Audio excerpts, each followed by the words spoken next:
Kratos had been in service to the gods long enough to know the Harpy had been sent as a warning, a reminder from his former master of the decision that had cost Kratos everything. Had it been that long since he'd almost met his end at the hands of the barbarians? That long since he'd traded everything to save himself? Ares! The sky split apart, and the god of war stepped through. Descending from Olympus, he saw the makings of a god in a mere mortal. Ares would save Kratos.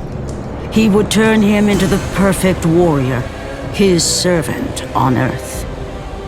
Only a simple pledge of loyalty was required. My life is yours, Ares. From this day, I shall carry forth your will. And his fate was sealed. As promised, Ares rescued his new disciple, bringing forth the power of a god, destroying those who would slaughter Kratos and his men.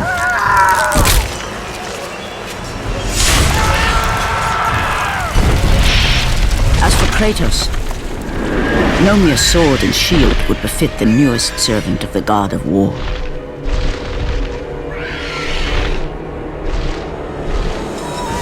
The blades of chaos, forged in the foulest depths of Hades.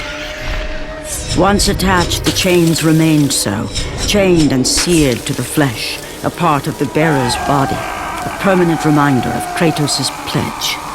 In return, ultimate power.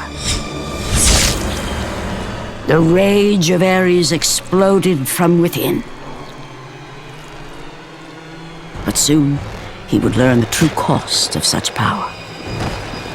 A cost too high even for Kratos to pay. Wretched beast! I know who it is you serve! Return to your master!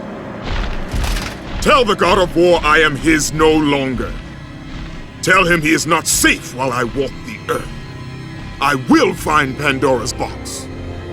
And I will use it to see him tremble and fall before me. The path before Kratos was clear, but still, the memories came rushing back, as familiar and permanent as the blades chained to his wrists. Memories of what he'd done in the name of Ares. Memories of how he'd become a servant to the god of war. A beast, his humanity robbed and replaced only with the will to murder. No one was safe. Entire armies fell before Kratos and the soldiers who followed him on his unending path of conquest, all in the name of his master. Those who offered resistance of any kind were dealt with quickly. They've built this temple to offer prayers to Athena! This entire village stands as an affront to Lord Ares! Burn this village! Burn it to the ground! Emboldened by the god of war, Kratos' army was ruthless, feared throughout the world for their brutality. All that mattered was conquest in the name of Kratos, their great leader, who had become near invincible. He feared nothing, but there was something about this temple, something forbidden.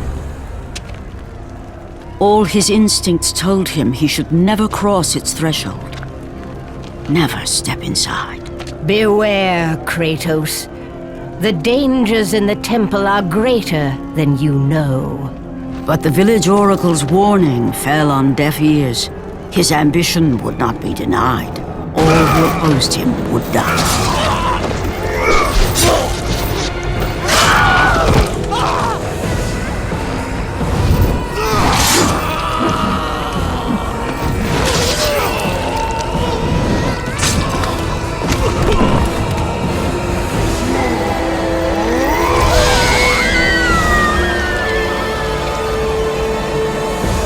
In that instant, the glory he had reveled in turned to horror. The image of his two final victims would stay with him for all his days. With that act, Kratos knew he could no longer serve his master. He had but one calling now, the death of Ares. He would murder the god of war. Ares, you will die for what you did that night. After 1,000 years, Pandora's box was at last freed of its confines. Kratos had found the means to destroy the god of war. Far away in Athens, Ares knew Kratos had succeeded in his quest. So, little Spartan, you've recovered Zeus's precious box, but you will not live long enough to see it opened. I will see to that. Goodbye, Spartan. You will rot in the depths of Hades for all eternity. As the life began to leave Kratos, his thoughts returned to that fateful night. Even in death, the memories, the visions would not fade. For how could he forget spilling the blood of his own family? A cruel trick orchestrated by the god of war.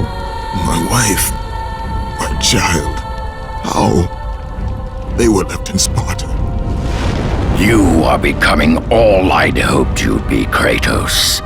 Now, with your wife and child dead, nothing will hold you back. You'll become even stronger. You will become death itself.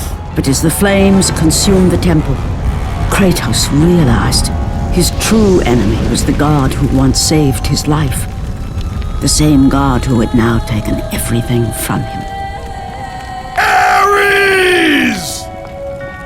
From this night forward, the mark of your terrible deed will be visible to all. The ashes of your wife and child will remain fastened to your skin, never to be removed. And with that curse, all would know him for the beast he had become. His skin white with the ash of his dead family. The ghost of Sparta had been born. In the end, in death, he had failed. As the minions of Ares claimed Pandora's box, Kratos' life faded, and his cursed soul was cast into the fires of Hades.